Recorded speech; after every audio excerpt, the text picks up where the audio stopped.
बिस्मिल्लाहिर्रहमानिर्रहीम। अस्सलाम वालेकुम दोस्तों, आज की वीडियो में हम आपको बताएंगे कि 13 तेजी की शरई हकीकत क्या है, बिलखुसूस इसकी इब्तिदाई 13 तारीखों और इस महीने के आखिरी बुध के बारे में बहुत सी खिलाफ शरीयत बातें मशहूर हैं। मसलन इब्तिदाई तारीखों में चने या गंदम उबाल कर न्याज दिलाई जाती है, मखसूस तादाद में सूरह मुज़म्मिल का ख़त्म कराया जाता है, आटे की गोलियां बनाकर मछलियों को डाली जाती हैं। इन सब बातों के पीछे लोगों का ये जहन बना होता है कि माह सफ़र में जो आफात व बलियात नाजिल होती हैं, इन कामों के करने से ही बलाएं टल जाती हैं। याद रहे, मुसीबतें और आजमाइशें अल्लाह पाक की तरफ से आती हैं और इनके लिए कोई दिन या महीना मखसूस नहीं, बल्कि जिसके हक में जो आजमाइश लिखी जा चुकी है वो उसे पहुँच कर रहती है, अब चाहे सफ़र का महीना हो या साल के दीगर महीने।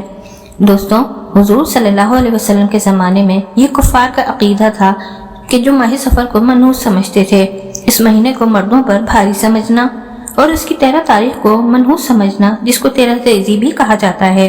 लेकिन हकीकत यह है कि हमारे दीन में इन बातों की कोई हैसियत नहीं है, इसकी कोई हकीकत नहीं है। ये सब लोगों की अपने जहन की खुद साख्ता बातें हैं। इंसान के नफ़े नुकसान का मालिक अल्लाह ताला है और हमें इस बात पर भरपूर यकीन होना चाहिए। दोस्तों, बाज़ लोगों ने तो माह सफ़र का नाम ही 13 तेजी रख दिया है, क्योंकि वो समझते हैं कि इसकी पहली से लेकर 13 तारीख तक बहुत भारी और सख्त होती हैं। इन दिनों में कसरत से बलाओ, आफतों और फितनों का नुज़ूल होता है।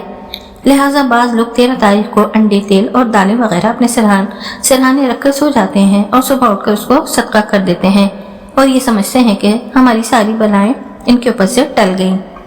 दोस्तों, मुसीबतें और खुशियाँ हर दिन, हर हफ्ता, महीना और साल आते ही रहते हैं। अल्लाह के सिवा ना तो किसी में मुसीबतें देने की ताकत है और न ही मुसीबत हटाने की ताकत है, ना खुशियाँ देने की ताकत है, ना खुशियाँ मिटाने की ताकत है। सब कुछ अल्लाह के ही हुक्म से होता है। चंद अंडे और दालों में ये ताकत कहाँ कि किसी बलाओं को टाल सके। लोग डर डर कर अंडे और दालें किसी फ़कीर को दे देते हैं और वो फ़कीर बिला खौफ के इनको खा लेते हैं। अपनी मुसीबतें, अपनी परेशानियाँ और अपनी बलाओं को दूर करने के लिए सिर्फ अल्लाह रब्बुल आलमीन से दुआ करनी चाहिए। दुआ ही तकदीर को बदल सकती है। अपने रिश्तेदारों, पड़ोसियों और मजबूर, मोहताज और बीमारों से सिला रहमी करनी चाहिए। सिला रहमी करने से सारी मुसीबतें और बलाएं खुद ब खुद दूर हो जाती हैं। रही सदका खैरात की बात, तो वो हमें हर वक्त करते रहना चाहिए, सिर्फ सफ़र के महीने में नहीं। दोस्तों, माह सफ़र के हवाले से एक वीडियो पहले ही अपलोड की जा चुकी है, जिसका लिंक डिस्क्रिप्शन में मौजूद है। अल्लाह हम सबको सही समझ अता फरमाए, आमीन। उम्मीद करती हूँ कि आपको आज की मेरी वीडियो पसंद आई होगी। मिलते हैं अगली वीडियो में। अल्लाह हाफिज।